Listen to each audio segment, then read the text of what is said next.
မင်းမြတ်ကြအော်ခဲ့ရရဲဆိုရဲတေဥဆောင်အိမ်မြတ်သူ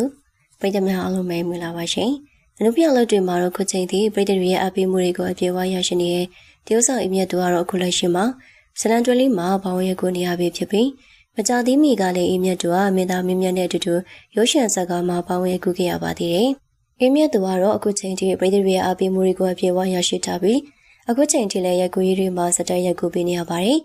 ဒီကနေ့မှာတော့တရုတ်ဆောင်အိမ်မြတ်သူဟာမင်းမြတ်ရဲ့အကြောင်းတွေကိုပြပြလာခဲ့ပါတယ်။အိမ်မြတ်သူကတော့အကယ်ဒမီဆုကိုထိုက်ထိုက်တန်တန်ဆုခိုးနိုင်ခဲ့တဲ့ပေါ့မင်းမြတ်အတွက်ဂုဏ်ယူမိရလို့ဆိုပါတယ်။အဲကြောင့်လေးတွေနဲ့ပတ်သက်ပြီးတော့တရုတ်ဆောင်အိမ်မြတ်သူဟာခုလိုပဲပြပြလာခဲ့ပါတယ်။အိမ်မြတ်သူဟာမင်းမြတ်ကအခုဆိုင်ပြည်သူတွေရဲ့အပိမှုတွေကိုပြေဝရရှိထားရပေါ့နော်။တရုတ်ဆောင်ရမှာလည်းအရင်ကိုတော်တယ်။တွာဂရိတာမျိုးစုံမှာကိုပြပြတရုတ်ဆောင်ကောင်းသူပါသူ့ကြည်ပြီးမြတ်သူတော်အောင်မေ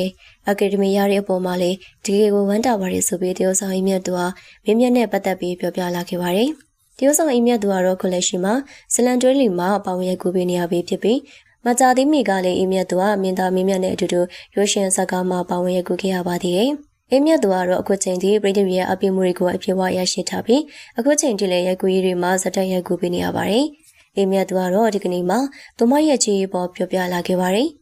အိမ်မြတ်သူကသူမရဲ့ချီနဲ့ပတ်သက်ပြီးအခုလိုပဲပြောပြလာခဲ့ပါတယ်။အိမ်မြတ်သူကမင်းမြတ်ကတော့အခုဆိုရင်အသက်အရွယ်တစ်ခုကိုရောက်လာပြီဆိုတော့အင်းအောင်ပြုဖို့စဉ်းစားထားပါတယ်။အချီမှာတော့ဖိုးစားဆိုတာကိုယုံတယ်။ကိုသဘောကျတဲ့သူဆိုရင်ကိုရဲ့သဘောအလုံးစားအနေနဲ့ရွေးချယ်သွားမှာပါ။ဒီကြိုင်တော့ပြည်သူတွေကိုတရားဝင်ချပြမှာပေါ့နော်။အခုတော့ဒီအကြောင်းပြောဖို့ကအချိန်မတန်သေးပါဘူးဆိုပြီးအိမ်မြတ်သူကပြောပြလာခဲ့ပါတယ်။အခုလက်ရှိမှာတော့တရုတ်ဆောင်အိမ်မြတ်သူဟာတချို့နေရာလေးတွေမှာဝေဖန်ပြောဆိုတာတွေခံနေရပြီးအဲဒီပေါ်မှာလည်းသူအနေနဲ့ဝေဖန်ပြောဆိုမှုတွေရှိနေရင်ကိုသာဆင်ခြင်ပြီးပြောင်းလဲမှုတွေလုပ်တယ်လို့ဆိုပါရယ်။အဲကြောင့်တွေနဲ့ပတ်သက်ပြီးတော့လေအိမ်မြတ်သူကအခုလိုပဲပြပြလာခဲ့ပါရယ်။အိမ်မြတ်သူကအခုတော့အသက်ကြီးလာလို့တော့မသိပါဘူး။ကိုရီးယားအတွက်အသက်သက်သာရှိဖို့ကိုပဲပူရွေးချယ်ဖြစ်တယ်။ဝေစားတွေနဲ့ပတ်သက်ပြီးတော့ဝေဖန်တာတွေမခံရပါဘူး။ဝေဖန်တာတွေကြုံလာရင်လေဘလို့မှတဘောမထားပါဘူး။အဲဒီပေါ်မှာကိုပဲပြောင်းလဲလိုက်တာပေါ့နော်။ဝစားစင်ရမှုအပိုင်းမှာတော့လာမယ်ဆိုတာထက်ကိုတတရှိဖို့ကိုပဲရွေးချယ်ဖြစ်တယ်ဆိုပြီးအင်းမြတ်သူကပြောပြလာခဲ့ပါတယ်။အခုစိန်အင်းမြတ်သူကတယောက်တည်းအေးချမ်းချမ်းလေးဖြတ်တဲ့ရင်